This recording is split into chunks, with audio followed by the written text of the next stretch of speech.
It was the beginning of autumn, and the city seemed to breathe more slowly. The leaves, once green and impatient, now fell in silence, tinting the sidewalks with gold. The air smelled of damp earth and freshly brewed coffee, an aroma that could make anyone believe, for a moment, that everything was in its place. She had always loved mornings, that exact interval between night and day, when the house had not yet fully awakened and every sound seemed to hold an ancient story. It was in those moments she remembered who she was, or at least, who she believed herself to be. She got up early, almost always before the sun touched the roof.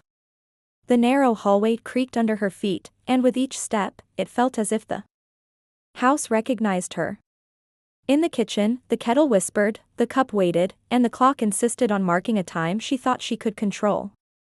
She sat down, took a deep breath, and let the steam from the coffee warm her from the inside. She made her mental list, organized her commitments, thought through the details of the day. That was her ritual of peace. Her father spent his mornings in the workshop. He wasn't a man of speeches, but there was kindness in his calloused hands. In the careful way he put away his tools and turned off the lights at the end of the afternoon.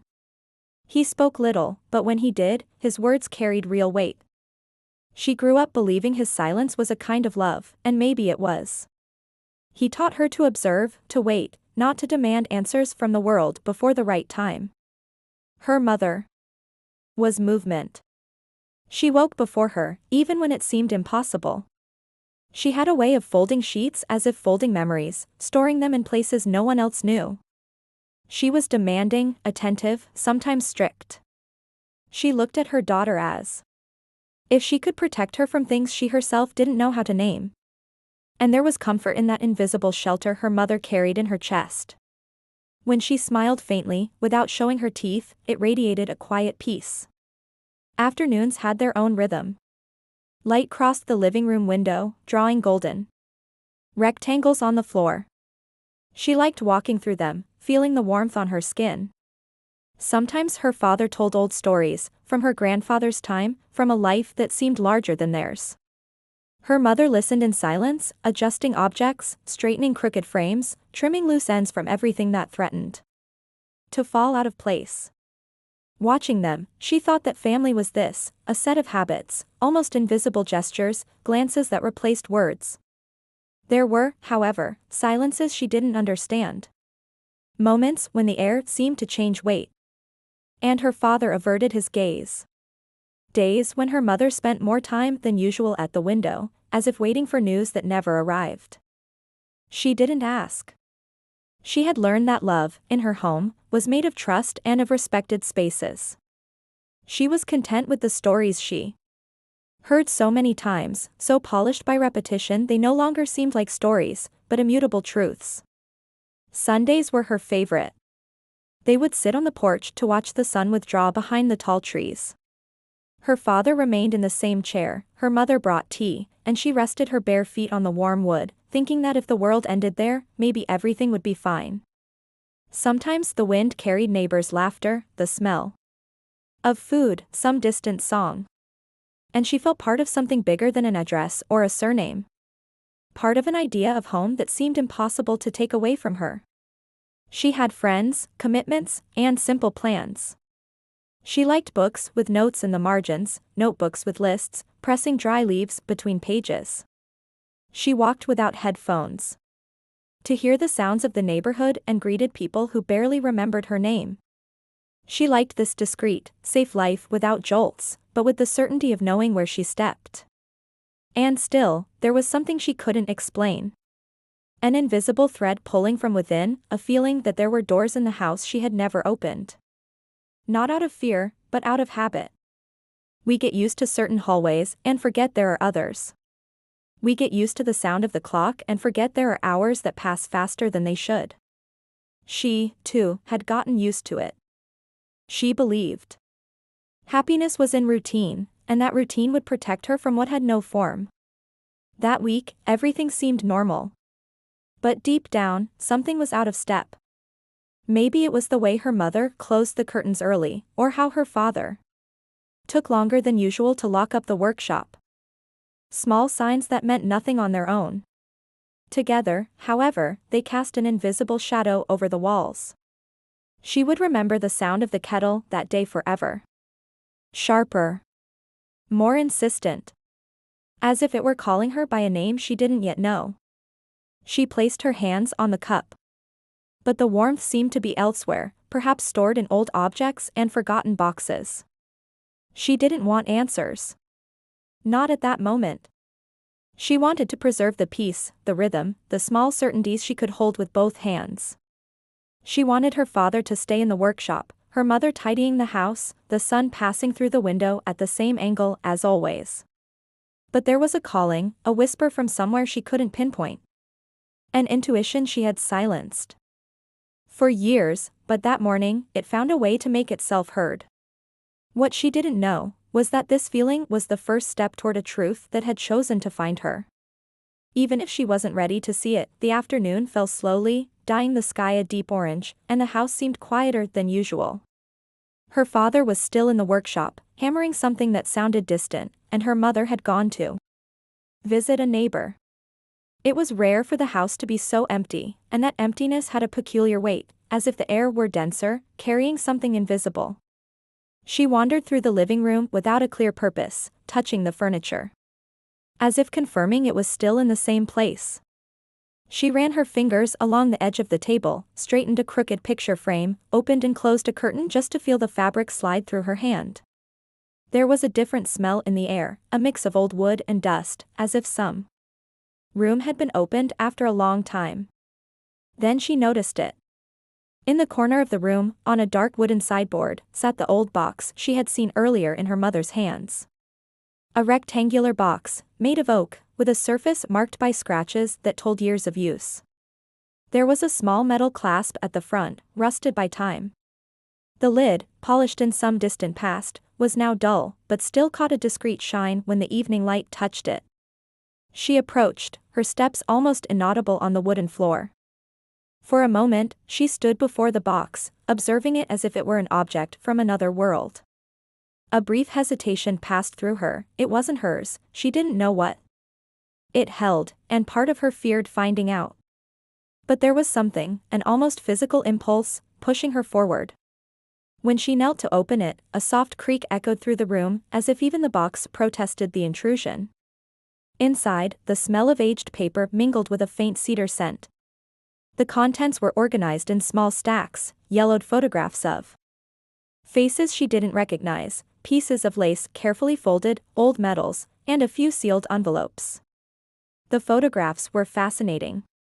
People in clothes from decades past, some smiling shyly, others staring into the camera with seriousness. She tried to find similarities, a shape of a face, a gaze, a trait that could link those images to her family. In some, she thought she did, but she wasn't sure. Then she noticed, at the bottom of the box, beneath a layer of folded papers, something misaligned with the rest. A brown envelope, slightly crumpled, lay on its side, as if placed there in a hurry. There was no dust on it, a sign it had been handled recently. The strangest thing, though, was what was written on the front, her name, in firm letters, drawn by a handwriting she had never seen before. Her heart raced. It wasn't common to find something written especially for her amid such old keepsakes. What intrigued her most was the date scribbled in the corner, more than 20 years ago. That meant the envelope existed before she was even aware of her own name. Her hand hovered in the air, hesitating above the envelope as if touching it would trigger some invisible mechanism. The room's silence seemed to grow, and even the workshop sounds faded from her perception. She took it, feeling the rough texture of the paper against her fingers. The weight was light, but enough to suggest more than one sheet inside. She sat on the floor, still holding the sealed envelope, not yet brave enough to open it. She turned it slowly, examining every detail, the flap glued with an old kind of seal, small marks on the edge, and a slight crease in the center, as if it had been folded and stored in a rush. She brought it close to her face and caught a soft scent of paper kept for a long time, mixed with something like perfume, a distant, persistent aroma. She looked back at the box and noticed that, beneath the space where the envelope had been, there was a small piece of fabric. She pulled it out and saw a handkerchief embroidered with initials she didn't recognize. That only intensified the feeling that she was facing something that shouldn't be there, or at least, wasn't meant to be found so soon. Her mind began searching for explanations. Maybe it was just an old letter from a distant relative, a gift kept by her mother. A forgotten keepsake. But there was something in the way the envelope had been hidden that screamed the opposite. It wasn't there to be seen. It was there to be protected, or kept secret. With the envelope in her hands, she felt she had crossed an invisible line. It no longer mattered what was written inside, the simple act of finding it already changed everything. It was as if she had opened a door to a dark corridor from which there was no return. She took a deep breath, her gaze fixed on the letters of her own name. Every stroke seemed made with intention, with care, and with weight. The world around her seemed to stop, as if time were waiting to see what she would do next. And although she had not yet opened the envelope, something inside her knew that letter was not just a piece of paper. It was a key. And once she turned that key, nothing would be the same again. She remained there, sitting on the living room floor, the envelope in her hands, feeling her heart pound so loudly it seemed to echo in the house's silence. For a moment, she thought about putting everything back in the box, closing it, and pretending nothing had happened. But that moment passed quickly. The simple fact of having found that letter had already changed something inside her. And now, there was no going back. With trembling hands, she ran her finger along the aged seal, trying to loosen it without tearing the paper. It was as if the envelope resisted, as if time itself were trying to keep it closed. But with a soft crack, the flap yielded, revealing a bundle of folded pages. The paper was thin, yellowed at the edges, releasing a faint scent of storage, mixed with a perfume almost faded, yet familiar. She drew a deep breath and began to read. If you are reading this, it means the truth has found its way to you. Sooner or later, this would happen. The first sentence already made her stomach churn. The words did not carry the lightness of a tender message. There was weight, intention, and a kind of urgency. I'm writing because I cannot be by your side to say it all in person. There are things your mother could not, or did not want to, tell you. Her eyes ran over the page, but she forced herself to slow down.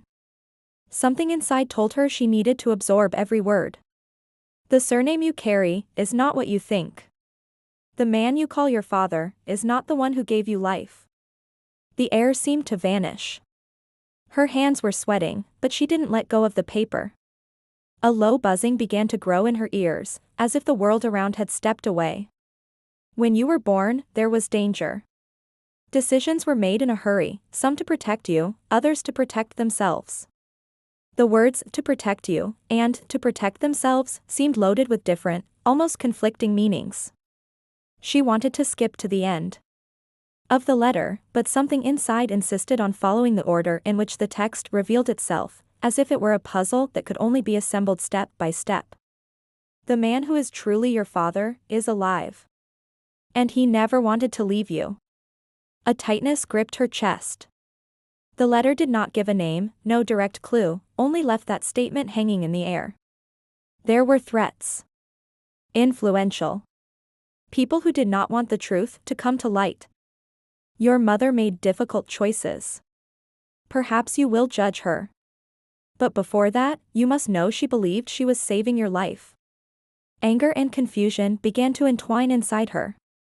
Part of her wanted to tear the pages, another wanted to devour them to the very last period. She turned the first sheet and found a lone sentence at the top of the second page. If you look, you'll find answers in the blue box at the bottom of the old cabinet in the workshop. The detail of the blue box made her heart race again. This wasn't just a confession. It was a map, an invitation to keep unearthing secrets. The letter continued with more fragments of memory. You were born on a stormy night. Your arrival was silent, but outside, the world was in chaos. I held you for a few minutes, and was forced to let you go. I never forgave myself. She pressed the paper to her chest, trying to process the image of someone who claimed to have been present at her birth, and who was not the father she knew. At the end, the lines became shorter, almost as if they had been written in a rush. If you decide to look for me, do so carefully. There are people who still watch. Some out of loyalty, others out of fear. When you read this letter, trust no one until you understand who is who. I waited a long time for this moment. I hope you also want to know the truth. The final sentence came with a signature. A name she had never heard before, yet it stirred a strange familiarity in her. As if it had echoed from some distant corner of her memory. She stayed there, motionless, staring at the paper, feeling the world she knew had just unraveled. The room seemed colder, the shadows longer. Outside, the sound from the workshop had stopped. And for the first time, she felt afraid of the silence as she remained there, seated on the floor, the letter open on her lap, fingers still pressing the paper as if it were the only thing keeping her anchored to the present moment. But inside, she was no longer in the room. She was lost in a whirlwind mixing memories, questions, and a pain she didn't yet know how to name. First came the shock. Not one that manifested in screams or sudden gestures, but a silent paralysis. Her mind seemed incapable of processing the words she had just read. The man you call your father is not the one who gave you life. The sentence repeated in echo, taking up all the space inside her. It was as if someone had pulled the floor from under her feet and left only emptiness. Then sadness began to seep through the cracks. A heavy, dense sadness that came with the feeling of loss, not of something she had, but of something she thought she'd had all her life. The memories with her father, every hug, every shared silence, were now tinged with a new hue, a painful doubt. Did he know? Did he always know? And if he did, how could he keep that role by her side, pretending to be what he wasn't? Sadness soon intertwined with anger. Not an anger that screamed, but one that burned. The anger of having been deceived. The anger of realizing all those stories told around the table, all the polished versions of the past, were just carefully chosen pieces of a larger and distorted truth. She felt like a supporting character in her own life's plot, manipulated to believe in a narrative that had never truly belonged to her. And then came fear. Not fear of something tangible, but an instinctive, deep fear. The letter was not just a revelation. It was also a warning.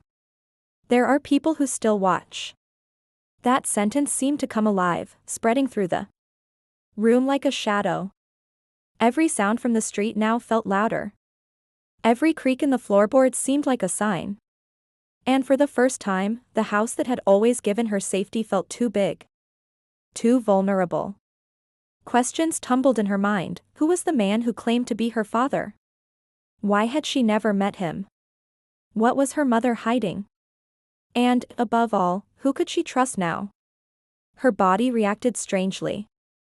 Her hands were sweaty. But her face was cold. Her legs, folded beneath her, seemed too weak to hold her up. Her breathing came short, as if each inhale required more effort than usual. She pressed her eyes shut, as if she could erase the letter's words from her memory. But they remained there, engraved, inescapable. She thought of her mother.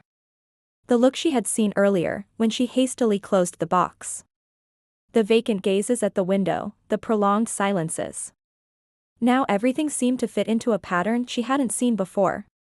She felt an impulse to stand up that instant, go out the door, and run after her to demand answers. But something in the letter stopped her. The warning not to trust anyone echoed like an invisible break. She thought of her father, or the man she had always believed to be her father. She remembered the times he looked at her as if he wanted to say something and gave up. She remembered how he avoided talking about the past before she was born. Now each memory had two faces, the one she knew, and the one that might have been hidden. She stood slowly, the letter still firm in her hands.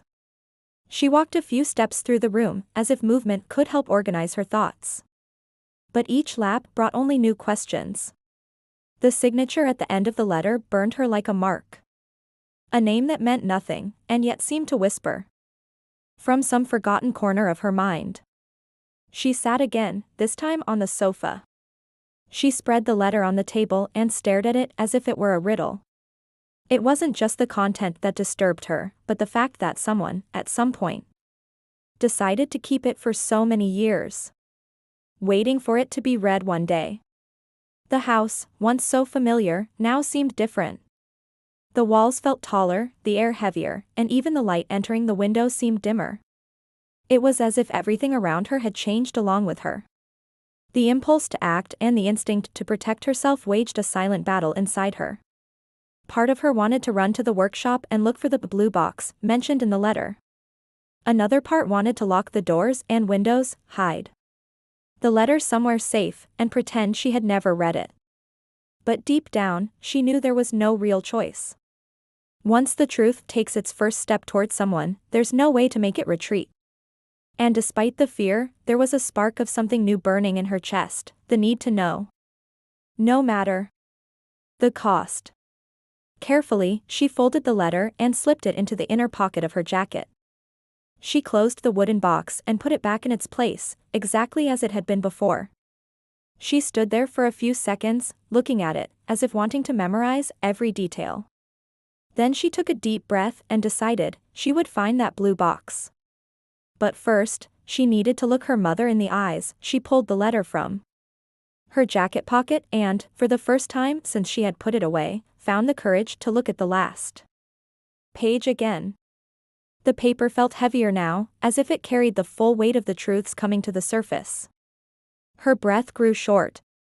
Her eyes traced the final lines slowly, each word seeming harder to read than the last. It was as if the handwriting changed, as if the writing carried emotions the author could not hide. And then, there, at the bottom right corner, she saw it. The signature. A name she had never seen, but that somehow stirred something deep inside her. It wasn't familiar, but it sent an immediate shiver through her, as if it echoed from a distant memory, lost in childhood or perhaps invented by imagination. For a moment, the house's silence felt absolute.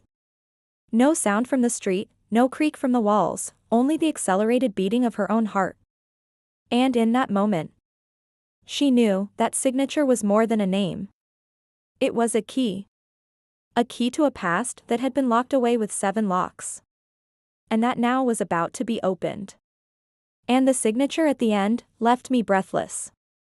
If you want to know what that signature means and how far this truth can go, don't miss the next chapter of this story. Leave your like, subscribe to the channel, and turn on the notification bell so you don't miss any episode of this journey filled with mysteries and revelations.